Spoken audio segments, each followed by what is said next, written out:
Last time on the Skip and Josh podcast. And you know what I've always said about baseball managers, especially in the American League?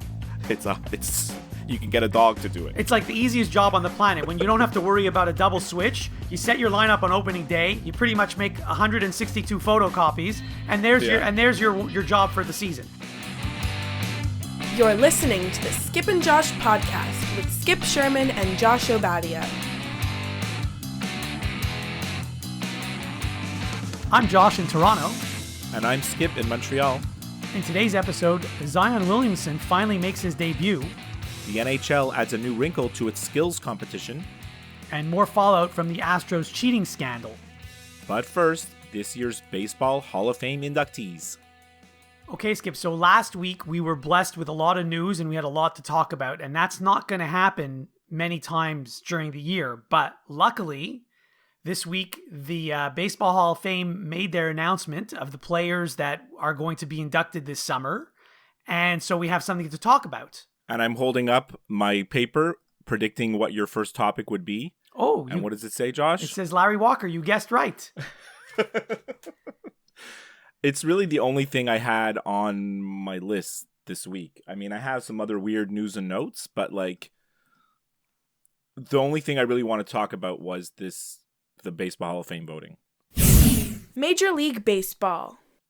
I mean, I don't have a lot to say about it. I'm glad he got in. I think he deserves to get in. I know that his stats are slightly inflated because he played a bunch of games at Coors Field, but then you can't eliminate every single player that's ever played a game at Coors Field. Nolan Arenado has played all his home games at Coors Field for his entire career. I think he's an excellent ball player, and if he continues on this pace for the rest of his career, I think he should be a Hall of Famer when he retires. So that's what I have to say about that.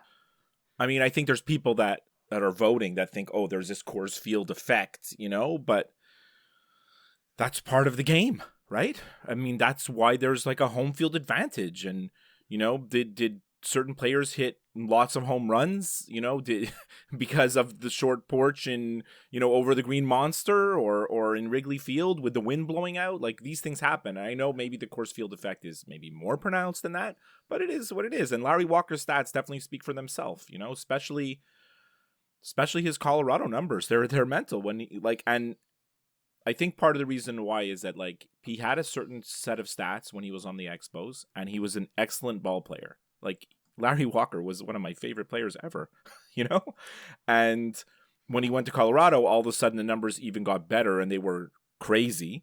But it's because that's when he kind of came into his own. He was a young player on the Expos. He was just on his second, third, fourth year, and he matured as a ball player and he became one of the best players in the league. And that's all there is to say about that. I mean, it's not a surprise that he's going in with a Rockies cap on the plaque. I mean, I think. Well, that's where he accumulated most of his stats. So yeah, I mean, I don't think there's any Expos fans out there that should be upset or shocked about this. I mean, that's what it is. I mean, he's a Rocky. That's where he played most of his career. That's where he had his best years. That's where he won the MVP, and so on. So congratulations to Larry Walker. You had texted me the picture of him receiving the call. I mean, you just got elected to the Baseball Hall of Fame, and so you're on this video call with, all these news outlets, and you're wearing a SpongeBob SquarePants shirt. Yeah. Of all the shirts he has in his house, that's the one he picked to wear? But isn't it true to Larry Walker's character? I mean, yes, it is. This is the guy that turned his batting helmet backwards and changed sides of the plate when he faced Randy Johnson. I didn't like that, by the way, when he did that. I didn't like that. No, I know whether you like it or not. I'm just saying, Larry Walker is a joker. Larry Walker is a character. Larry Walker doesn't take himself seriously. You're right. You're absolutely right. He's that's what he is. That's part of his character. So when he had the SpongeBob shirt, I'm like, well, that's Larry Walker. If that's I listen to the Baseball Tonight podcast with Buster Olney, I don't listen to it all the time, but after the Hall of Fame vote, I wanted to listen to it, and Buster said Larry Walker wearing that shirt was true to him. That was the real Larry Walker that we saw. Not someone who cleaned himself up because he was getting the call from the Hall of Fame. I will say this, that as happy as I am, obviously, like, there's been all these stories on all the different sports channels, and they show highlights of Walker, in a Rockies uniform, in an Expos uniform, and actually. Yeah. I mean, it brought back some good memories for me, but it also brought back some bad memories, because his last year on the Expos was 1994, and I don't want to get into 1994 right now, but so it's sort of, even though I'm happy for him, it's a little bit of a bittersweet moment for me, because it brings back the bad memories of 94 and everything that happened after that. Especially when you see how great he became, when you think about that 94 team, it's loaded, right? Unbelievable. It's loaded team, right? Okay. And the best player on that team was Larry Walker. I always thought he was the best player on our team. We had Moises Alou, who would put up great stats. We had Marquise Grissom, who was a crazy hitter, right? Will Cordero was an outstanding offensive shortstop at that time. Pedro. Think about all the pitchers, right? Pedro wasn't Pedro yet. He was still young, and he wasn't his dominant self yet. Cliff Floyd was on that team. He was a rookie, right? And then we had, also Ken Hill was dominant at that time, and so was Jeff Cicero and John Wetland. Like, the team was loaded, right? That's why they were 30 games over 500, because they were a great team. Yeah. But Larry Walker was the best player on the team, right? If at the time you would say, who's our best player? Oh, obviously it's Larry Walker. Obviously it's Larry Walker. Like, to me, there was no doubt. I mean, some people will point at others, and Grissom, Alou, whatever, but that was my opinion. Was he was the heart and soul of that team? Yeah, very unfortunate. Very disappointing. Yeah, it sucks how it ended. Yeah, it sucks how it ended. And it was pointed out by a couple of friends on Facebook this week about when Larry Walker left, and I said, we never even actually got it. No one knows to this day what we got for Larry Walker when we lost him. But I mean, he was a free agent, so he left. So we got a compensatory draft pick. But friend of the show, Derek, pointed out that they could have got a better draft pick if they would have tendered him an offer. And they could have got much better compensation if they would have tendered him an offer. But to show how pathetic the franchise was in between the 94 and 95 seasons, they were scared he was going to accept. Like, they actually were scared that if he accepts, we're screwed. And then we have to pay him. Right? Yeah. So they let him walk, right? So complete joke. And then the other thing that sort of bothered me this week. Mm-hmm. So obviously I listened to the Tony Kornheiser show, and Tony Kornheiser starts off by saying that he's not even sure that Larry Walker deserves to be in the Hall of Fame. And that really bothered me, because then he finally compared Walker stats to Mattingly stats, Don Mattingly of the Yankees, and Walker stats are actually better. They're way better. Yeah. They're way better. But the point is, Tony Kornheiser and a bunch of people like him have no clue how good a player Larry Walker was. No clue at all. Well, we're lucky that we're living now in the era of, and I don't want to use the word analytics, and it has implications. Some people just hear the word analytics and they go run screaming from the room. But we're living in baseball's always been a stats-driven sport, and now we're living in this analytical era. So, like, we can really look at Larry Walker's stats. You can parse his stats. You can go through them every which way but Sunday, and you can see exactly how he compares to other players of his era, right?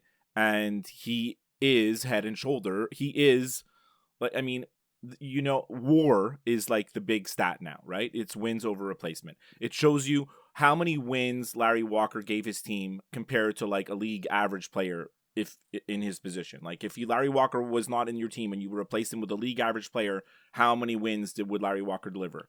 And Larry Walker's WAR is actually higher than Derek Jeter's, who just, who basically was almost unanimous. I'm going to get to that in a second, right?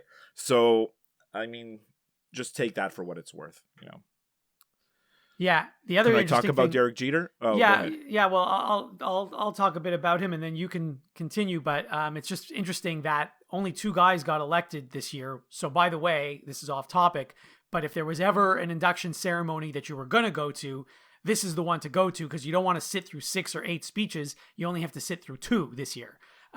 Should we go? No, we shouldn't. I think I want to go. Okay. Well, it's going to be nuts with Jeter. I remember when we went a couple years ago, And like the people that work in Cooperstown were like, you think this is nuts? Because all the people sitting listening to the speeches, right? She's like, you think this is nuts? Wait till Jeter goes in, right? Because everybody from New York is going to come. All those Yankees fans are going to send on Cooperstown. Of course. I'm not suggesting that I want to go. I don't want to go because last time it wasn't really that exciting, actually, and I didn't like sitting through all the speeches. And the one I wanted to hear happened to be the last one. But this year, since there's only going to be 2, well, actually, I guess 3 because Ted Simmons is also going in. Ted Simmons. Still better than I think there were. We had like 5 or 6. Yeah, still better than 5 or 6 that we had when we went. But the interesting thing is... We had to listen to Bud Selig also. Oh, that was the worst. It's like with Jeter and Walker, it's like complete separate ends of the spectrum. Walker got in on his last ballot. Jeter got in on his first ballot. So it's completely different. Yeah, anyway, I mean, I don't have much to say about Derek Jeter, so you can take it away and say whatever you need to. Well, I mean, there was no doubt Derek Jeter's a Hall of Famer, no matter which way you slice it. He's one of the greatest shortstops of all time. Plus, he played for the Yankees. That gives him such a big higher profile, right? Like, I know it's unfair, but he played on the Yankees and won all those World Series with the Yankees. It means something to the voters. Whether it's fair or not, that's the way it is, right? That's just the way it is. Obviously, we're not talking about whether Derek Jeter deserves it or not. Of course he does. The weird thing is that he was basically like 1 vote shy of being unanimous, right? 1 vote. 396 out of 397 voters had Jeter on their ballot. And right now, the internet really wants to know. Like, if you're on Twitter, if you're online, it's like people want to know, who is this person that didn't vote for him and why?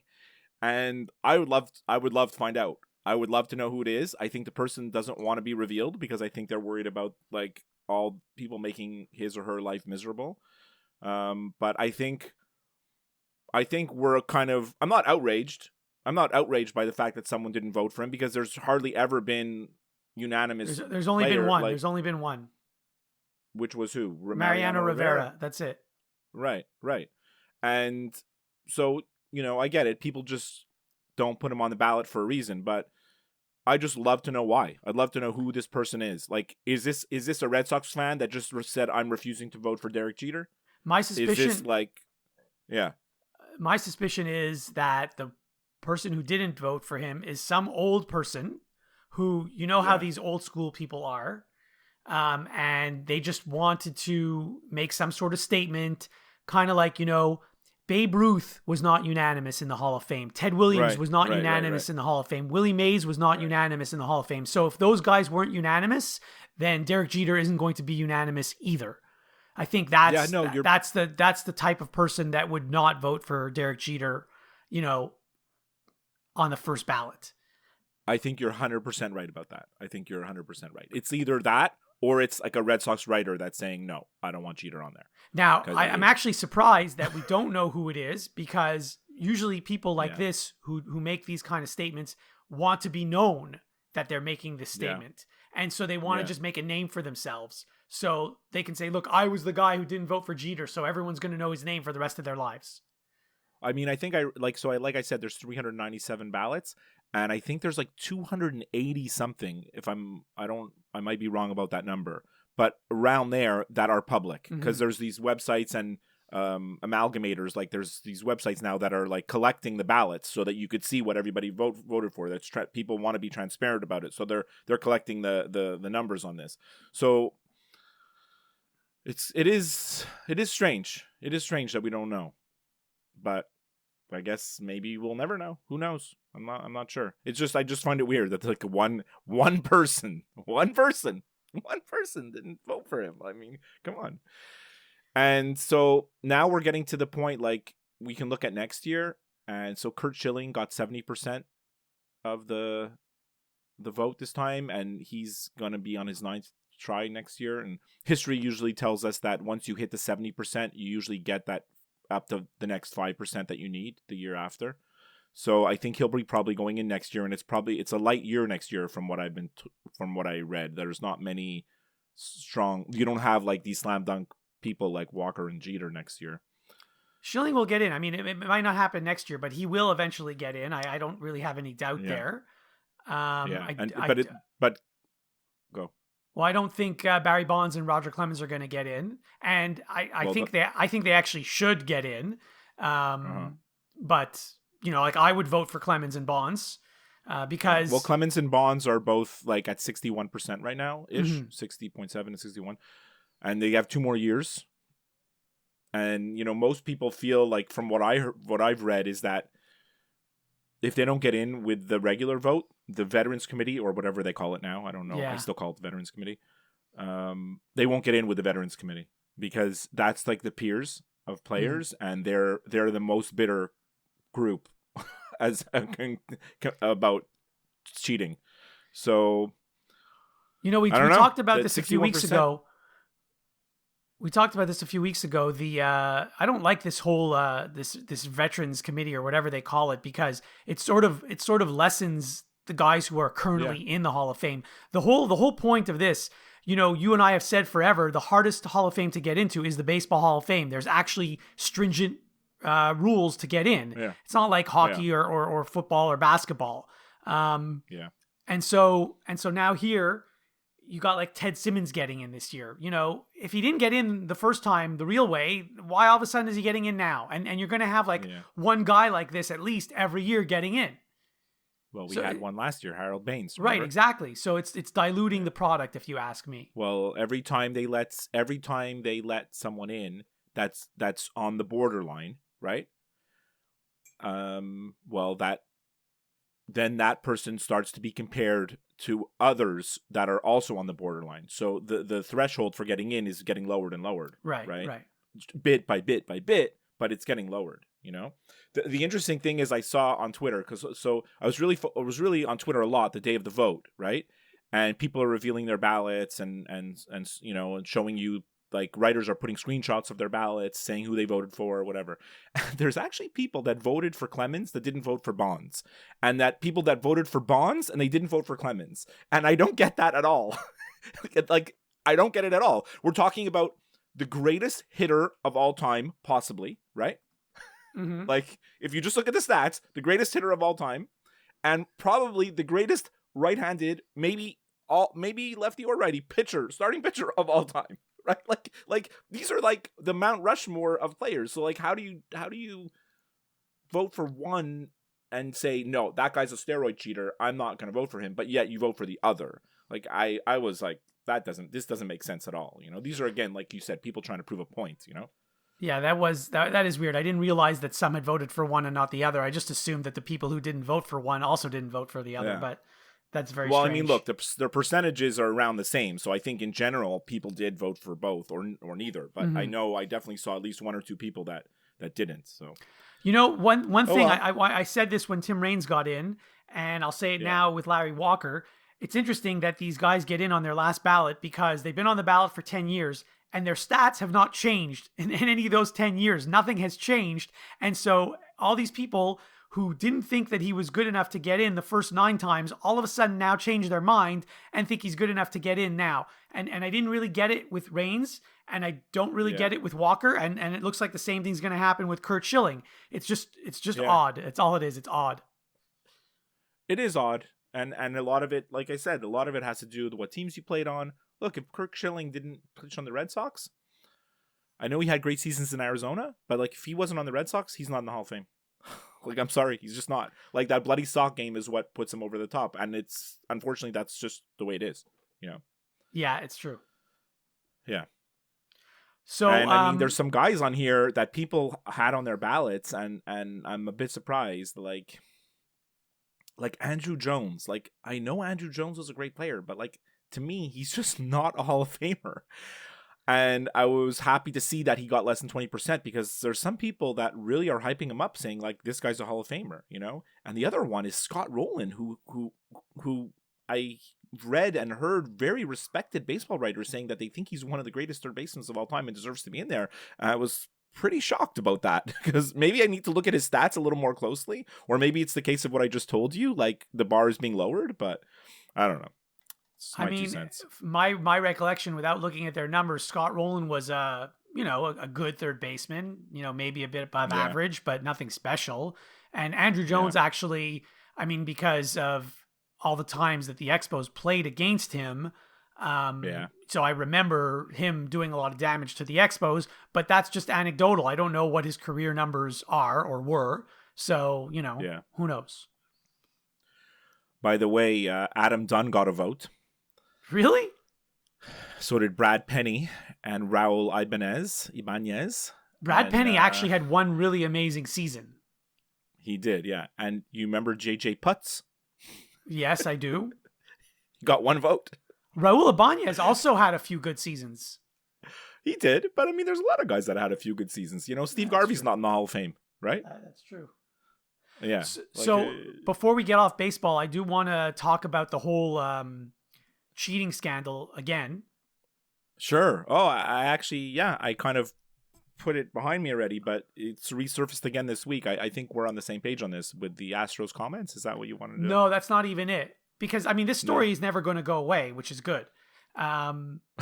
Which is good. Yeah, it is good. But then, what happened since the last time you and I spoke, a few people have come out and have trashed Mike Fiers for being a whistleblower. And two in particular, one of them is Jessica Mendoza, who is an analyst for ESPN Baseball. And another one, she's on Baseball Tonight.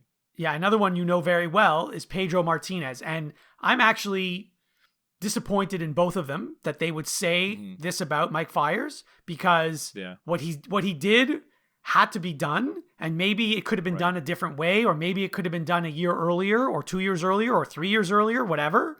But he should not be no one should be trashing this guy. If anything, people should be applauding this guy.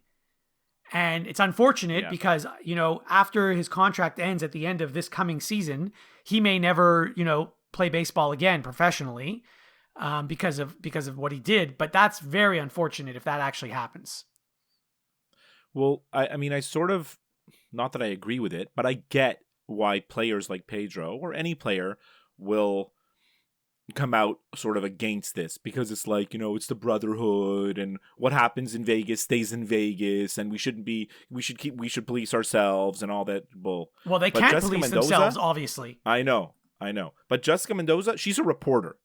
She should report on the facts. She should not be taking sides. She should say, this is what happened, and this is what people said about it, not what she said about it. She also recently was hired by a Major League Baseball team to work in their front office. I'm not sure which one, but I'm not sure if she's allowed to do both jobs at the same time.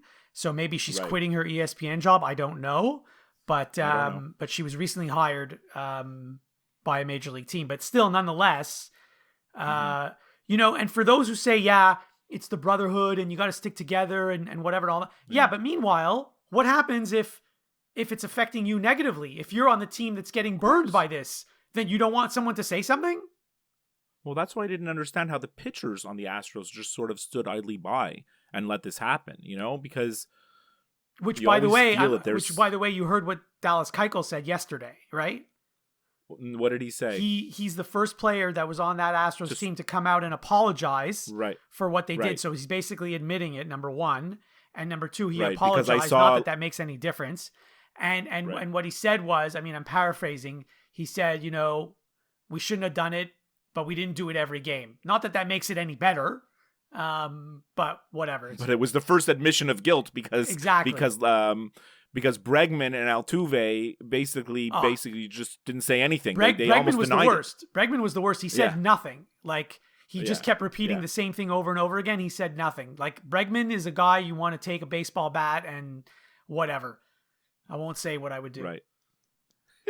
Stab him in the head with cocktail forks. Exactly.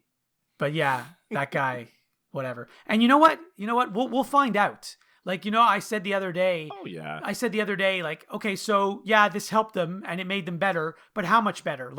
Would they have been a last place team if they didn't cheat? I don't think so. No. So you'll find out after the season. We'll see what Bregman's numbers are, and we'll see, how different they are from last year. Right. And not just Bregman, but all the guys on the Astros. Yeah. Look, they're a great team. They have tons of play. They have so much talent. It's a bit surprising that they felt the need to do this, Yeah. All right. Is that all for baseball? That's all for baseball. What else did you want to talk about? I want to talk about hockey because it's the NHL All Star weekend. The National Hockey League. Uh-oh.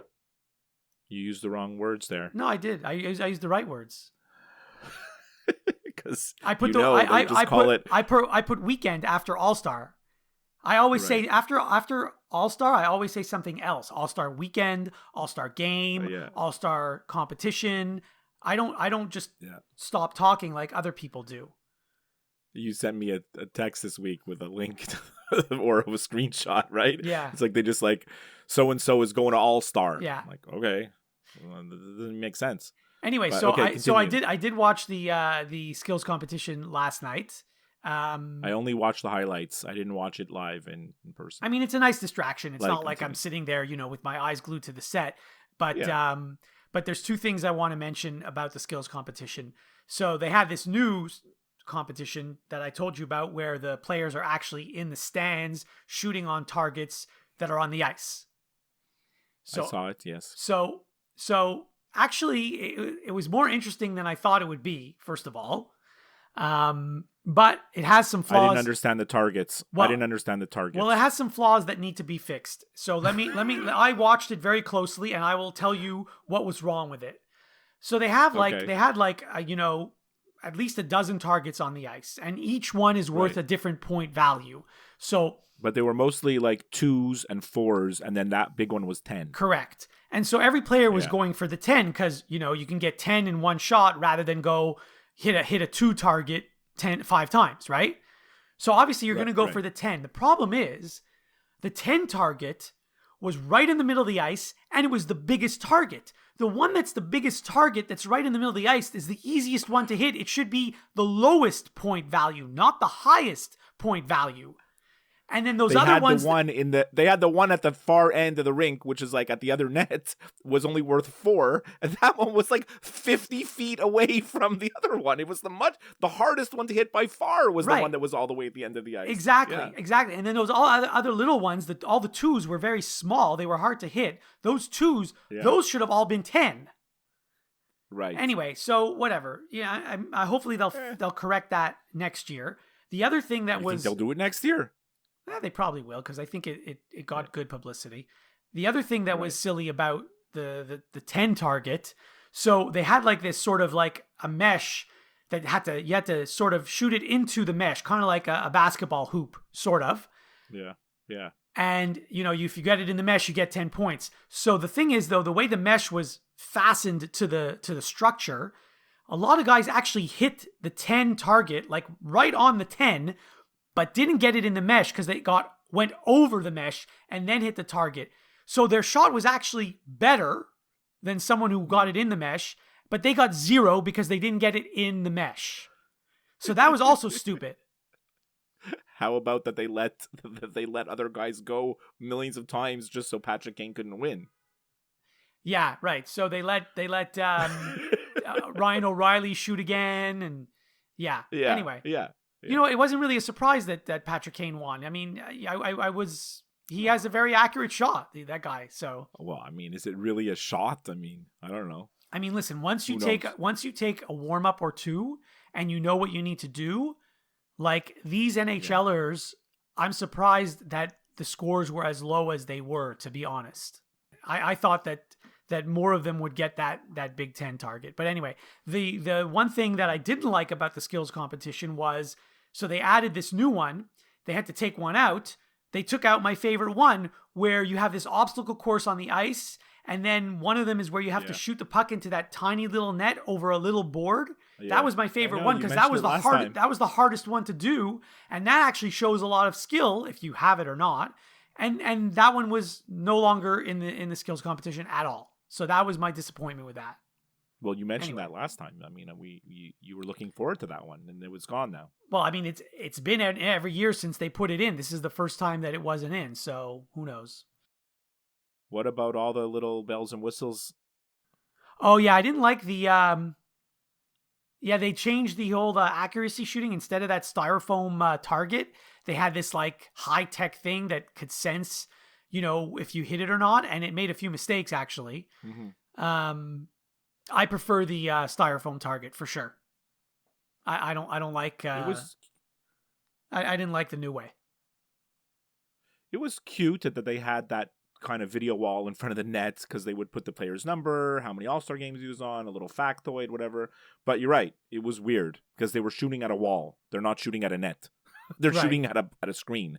And right? There was one time where a player missed the target completely, but it said that he hit it. And there was another time where he did hit the target and it said that he didn't.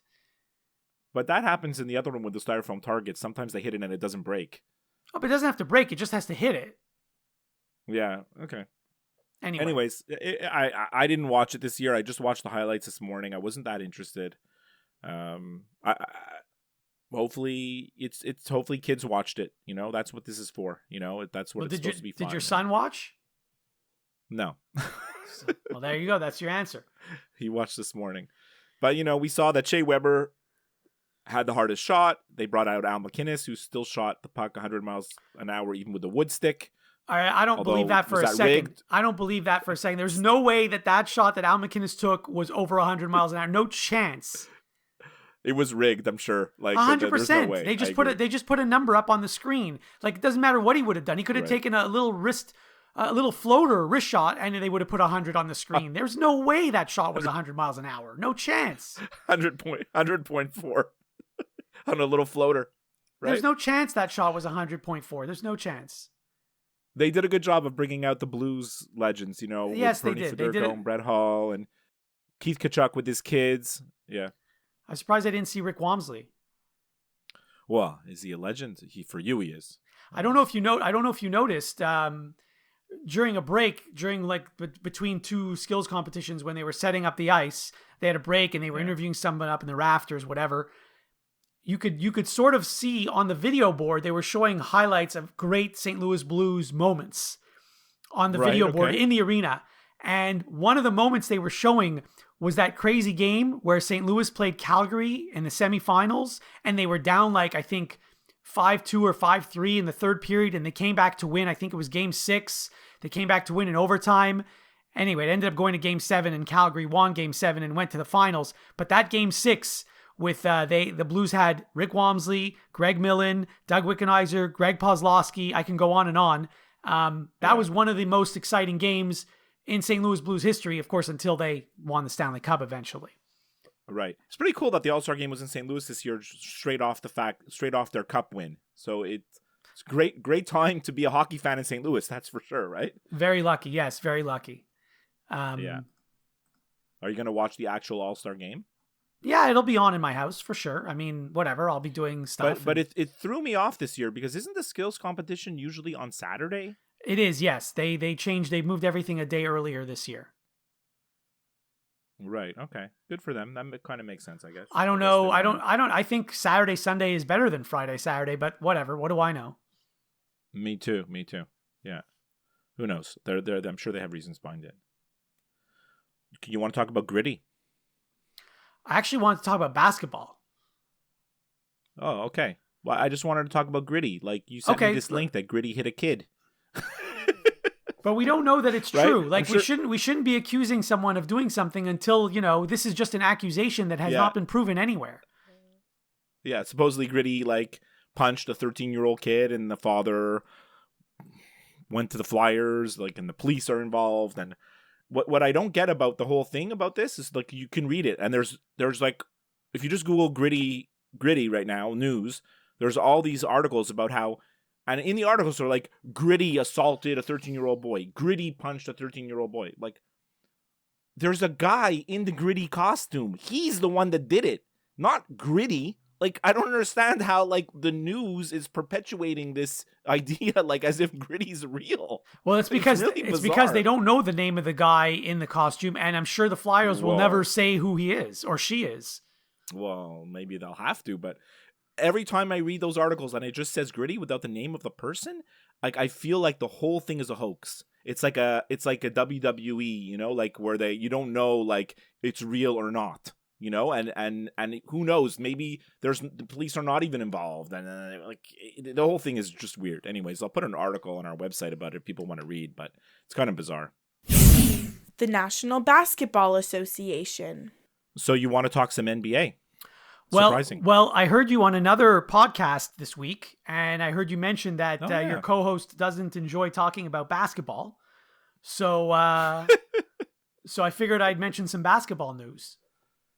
Yeah, I was fresh. I was invited to go on the Lakers Fast Break podcast, talk about the Lakers Celtics rivalry, because they played on Monday this week. So actually, the Celtics won.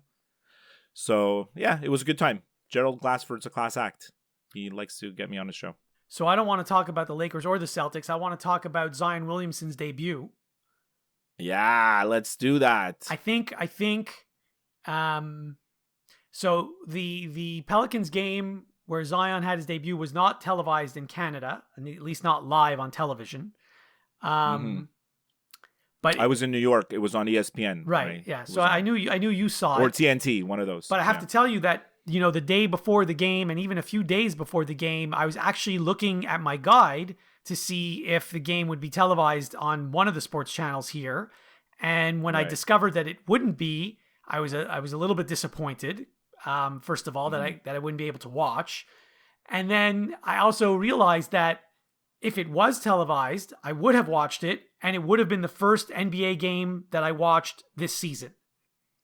Wow. Huge.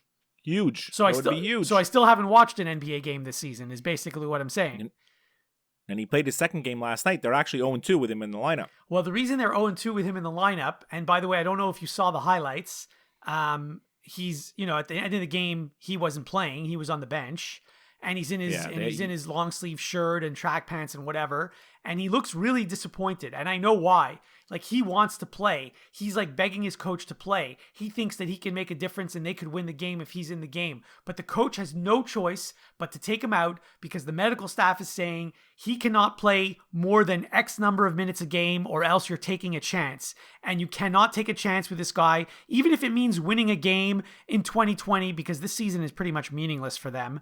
So who cares? They would rather lose games than risk having this guy's career be shorter than it's supposed to be, which I sort of understand. I mean, they're not going to make the playoffs this year anyway.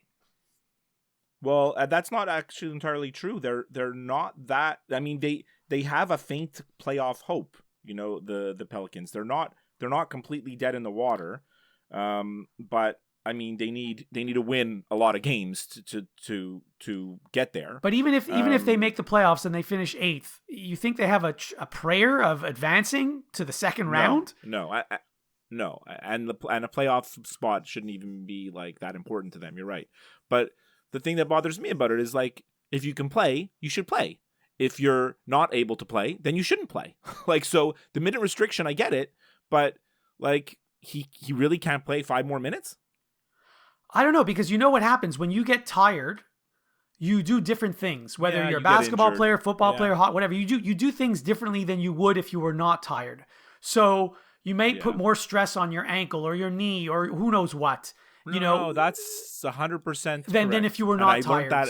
And when you're playing, like, you're not even a professional athlete, but when you used to play sports, you didn't even realize when you were tired. You just continued playing until the game ended. And same thing, like Zion is 19 years old, 20 years old? I don't know how old he is. So he's just going to keep playing because he's full of energy. Like, until you tell him you have to come off the court, he's going to keep playing. So, I mean, listen, he had a good debut. At one point, I think he scored 17 straight points.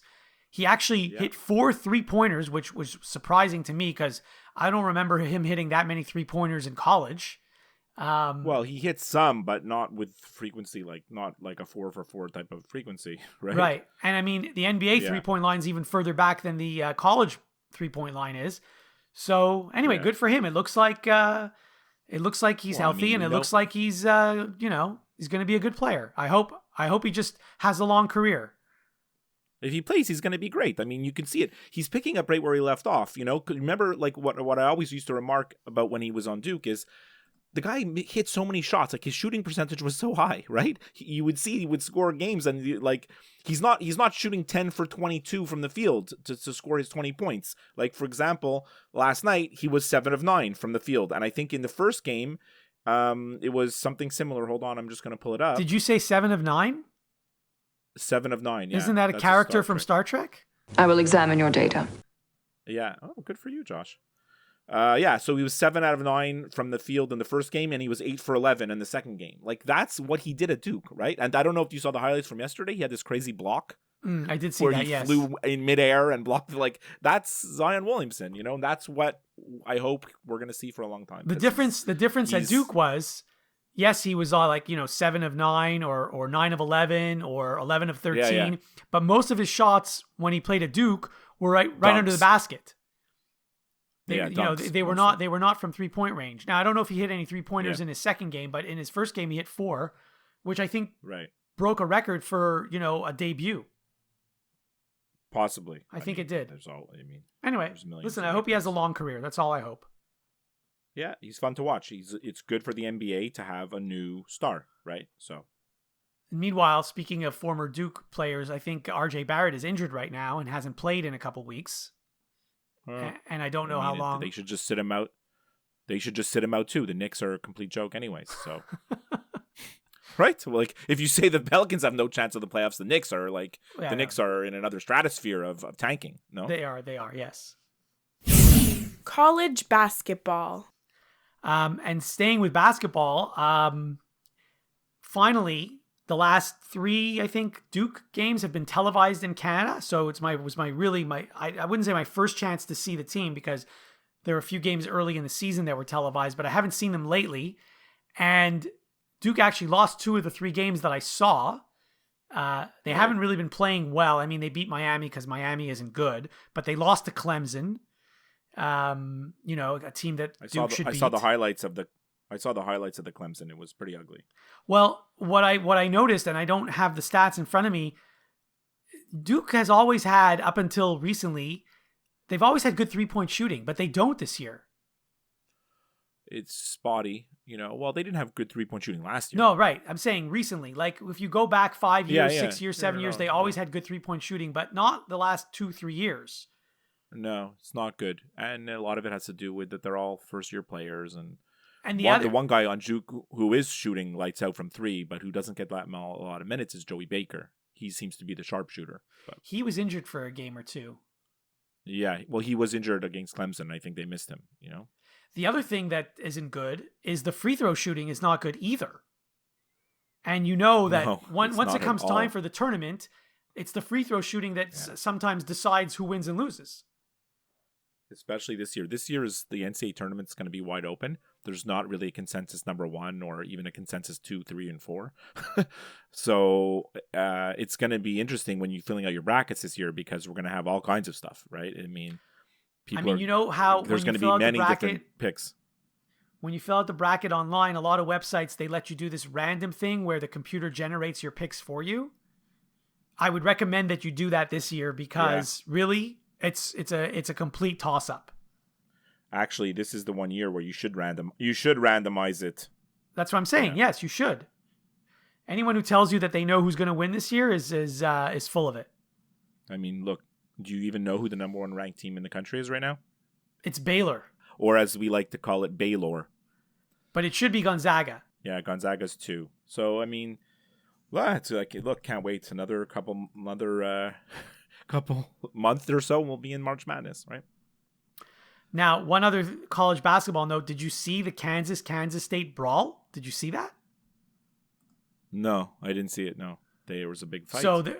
So at the end of the Kansas State game, there was less than 30 seconds left on the clock, and Kansas was going to win by a lot. So they were just dribbling out the ball. But then a player on Kansas State, he broke one of those unwritten rules. You remember we have that unwritten rule book? So he broke one of those unwritten rules. There's an unwritten rule book in every sport. He stole the ball from the Kansas player, went to the basket, and tried to, get 2 points just to make the score. Instead of losing by 20, they would have lost by 18 or something. I don't know. But the Kansas player got back on defense and rejected his shot, and then stood over him like the kid was on the floor just lying there, looking up. And the Kansas player staring down at him, sort of like Muhammad Ali on Sonny Liston or whatever it is. And then all of a sudden, both benches empty, and then it spills into the crowd, and it was like worse than the Malice at the Palace. It was awful. One player picked up one player. I'm surprised because you were in the States, so I'm surprised you didn't see this on ESPN. It was the top story. I know, but I was so busy, Josh, on this trip. One player on Kansas picked up a stool and was about to hit another player with it, and he didn't actually do it because someone else grabbed the stool from him before he could do anything. But there's a bunch of suspensions now, and anyway, it was ugly. Wow, I'm gonna study up on this. Like I said, I was in New York, but I'd been like in another planet this whole week with meetings for my regular job, so like I really haven't been plugged in on what I should as much as I should be. 4 players suspended is what I'm seeing. Yeah, I'm surprised it was only 4 actually, because I was thinking it was going to be more than that. Anyway. Wow, pretty wild. Before we sign off, remember you can listen and subscribe to new and archived episodes of the Skip and Josh podcast wherever you listen to podcasts, including Apple Podcasts, Stitcher, Google Play, iHeartRadio, and of course Spotify. If you listen to the show through Apple Podcasts, please leave us a review. We would love to hear from you via email, skipandjoshshow@gmail.com, via Twitter @skipandjosh, or by liking and following our Facebook page. As always, you can get all the links to everything I just talked about on our website, skipandjosh.com. We leave you with this. So I don't have anything for our We Leave You With This segment. Do you have anything, Josh? No, I don't actually. Not even anything? Well, I have a What Bugs Me if you want a What Bugs Me. Yeah, sure. Let's do that. Okay. So here's what bugs me. If you're watching, and this happens in football all the time, and it happens in hockey all the time. Not sure if it happens in basketball because I don't watch as much basketball. But when they go to a replay review and they have to, it's all done at the head office now. In football and in hockey, it's all done at the head office of the league. But in the NBA, I don't think so. I think they look on the monitors. Right. So that's why this only happens in football and in hockey. So they always go to the head office of the league to review it. But the announcers, when they're talking about it as it's happening, instead of saying, well, let's go to the NFL head office or the NHL head office to see what the result is, they always say, well, we're going to let New York decide this, or we're going to let Toronto decide this, because the NHL head office is in Toronto. That bothers the hell out of me, because it makes it sound like, well, let's go to New York. Let's let the New York Giants or the New York Jets decide what's going to happen here. Or let's go to Toronto. Let's let the Maple Leafs decide what's going to happen here. I mean, I know that's not what's happening, but it just sounds so bad when they say it. It's the way they say it. I never really paid attention to much in football, but in hockey, it is pronounced because you hear them say, let's go, we're going to see what Toronto has to say, and it's like... Especially if Toronto is one of the teams playing in that game? It's worse well, I feel it's worse in hockey because, and I'm exactly the reason why you're saying, because everybody in Canada outside of Toronto has a resentment towards Toronto. Exactly. Right? Toronto's the center of the universe. Toronto's the center of the sports universe. It's where everything happens, whatever. So like if you're a Flames fan or a Jets fan or a Canucks fan or a Canadiens fan, and when they say we're going to go to Toronto, it's like it just gives you a bad feeling in your stomach right away. And it's the same thing. I think people in the States have a resentment towards New York. So if you're like Green Bay versus Pittsburgh, and then let's go to New York to see what the result of this review is, it just really bothers me. Yeah. For New York, it's like if Philadelphia and Boston are always like the little brother of New York, Mm-hmm. And then all the people on the West Coast, all like, there's many people on the West Coast that feel screwed all the time, that there's this East Coast bias. You've heard about that a million times. Mm-hmm. So it doesn't make things better, right? You're right. They should say we're going to go to the NFL war room, or we're going to go to the, whatever they want to call it. Just say the NFL head office. That's all you have to say. Yeah. I like your comment, Josh. I like it a lot. It really bugs me now. Yeah. And now every time I hear that, I'm going to be, shivers. All right. Good talking to you. Good talking to you too. And I'll talk to you next week. Okay.